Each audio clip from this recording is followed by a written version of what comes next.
శుభం వ్యాధు శ్రీ గురుభ్యో నమః. మకర రాశి వారికి మార్చి 15వ తారీఖు నుండి 31వ తారీఖు వరకు ఏ విధంగా ఉన్న విషయాన్ని మనం విశేషంగా తెలుసుకోవడం ప్రయత్నం చేద్దాం. మకర రాశికి ఏళ్ళనాటి శని యొక్క ప్రభావం 3వ వంతు కనబడుతోంది. దాని తృతీయ స్థానంలో కుజుడు, శని ప్లస్ శుక్రుడు యొక్క ప్రభావము, అలాగే తృతీయ స్థానంలో బుధుడు, రాహువు ప్లస్ రవి యొక్క ప్రభావం, చతుర్థంలో బృహస్పతి, అలాగే మకరానికి భాగ్యస్థానంలో కేతు యొక్క ప్రభావం కనిపిస్తోంది. ఈ మకరానికి చదువుకున్న విద్యార్థికి ఎటువంటి ఇబ్బంది అయితే కలగదు, కానీ ఆర్థిక వ్యవహారానికి వచ్చినప్పుడు సంపాదించిందంతా ఈ 15 రోజుల్లోనే ఏదో రకమైన ఖర్చు అయిపోవడానికి అవకాశం ఉంటుంది. అంటే ఏం సంపాదిస్తామంటే ఉద్యోగరీత్యా అంటే ఆల్రెడీ మీరు ఉద్యోగం నెలాఖరికల్లా జీతం వస్తున్నట్టు దానికి కావాల్సిన ఖర్చులు ఆల్రెడీ రెడీ అయిపోతాయి. కొంచెం ప్లానింగ్ ప్రాపర్గా చేసుకోండి. కొత్త ఉద్యోగ ప్రయత్నాలు ఏవైతే చేస్తున్నారో అది చేసినప్పటికీ కూడా ఒకవేళ ఒక 20-30% ఇంక్రిమెంట్ అయ్యే అవకాశాలు అయితే ఉంటాయి, కానీ డెఫినెట్గా దానికి కావాల్సిన ఖర్చులు కూడా రెడీ అయిపోతాయి. సో ప్లానింగ్, ప్రోగ్రామింగ్ ప్రాపర్గా ఉండాలి మీది ఈ 15 రోజుల్లో. లేకపోతే మీకు తెలియకుండా మీ చేతి నుండి శనీశ్వరుడు చక్కగా ఖర్చు పెట్టించేస్తారు మీ చేత.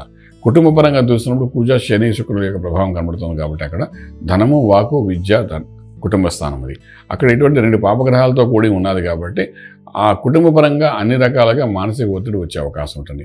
ఇది ఓన్లీ ఫ్యామిలీలోనే కనబడుతుంది. చదువుకున్న విద్యార్థులకు మాత్రం దీనికి సంబంధమైన విషయం కాదు. ఎందుకంటే చదివించే గ్రహం వేరు, కుటుంబ పరంగా చూసే విద్య వేరు. సో ఇప్పుడు ఇలా ఉన్న పరిస్థితుల్లో కొంచెం జాగ్రత్త పడాల్సిన అవసరం ఉంటుంది. వ్యాపారస్తులు కూడా కొంత న్యూట్రల్గానే ఉండే అవకాశం ఉంది. ఇంపోర్ట్ ఎక్స్పోర్ట్ వ్యాపారాలు చేసేప్పుడు ఎక్కువగా గట్టి ప్రయత్నాలు చేయకుండా జరుగుతుంది అన్నట్టుగా ఉంచుకోగలిగితే చాలా బాగుంటుంది. శుభార్తలు వింటారు, శుభమైన కార్యాలు చేస్తారు, అలాగే శుభకార్యం కోసం విపరీతమైన ఖర్చు కూడా పెడతారు మీరు. అలాగే ట్రేడింగ్ చేసేటప్పుడు కొంచెం ఆగండి, ట్రేడింగ్ కోసం గట్టి ప్రయత్నాలు చేయకండి, జరగనివ్వండి. లక్కీ నెంబర్ దగ్గర వచ్చిన నెంబర్ 5 పాజిటివ్గా పనిచేస్తుంది. అలాగే మనం చూసుకునేటప్పుడు ఇక్కడ ఫిలిం ఇండస్ట్రీ, ఫార్మా ఇండస్ట్రీ వాళ్ళకి మాత్రం కొంత అనుకూలంగా ఉన్నప్పటికీ కూడా ఇన్వెస్ట్మెంట్ ప్లాన్గా భావించి ముందుకెళ్ళగలిగితే చాలా బాగుంటుంది. లాంగ్ టర్మ్లో అది మీకు ప్రాఫిటబుల్గా ఇచ్చే అవకాశం బాగా కనబడుతుంది. రాజకీయ రంగంలో ఉండేవాళ్ళకి కూడా కొంత న్యూట్రల్గానే కనబడుతుంది. ఇవన్నీ ఒక ఎత్తుగా తీసుకుంటే ఆరోగ్య విషయానికి వచ్చినప్పుడు, మంత్రం దగ్గరకు వచ్చినప్పుడు మనకు భాగ్యస్థానంలో ఉన్న కేతుకు సంబంధించిన గణపతి యొక్క మంత్రాన్ని సాధన చేసుకుంటూ వెళ్తే కొంత లక్ ఫేవర్ అవుతుంది.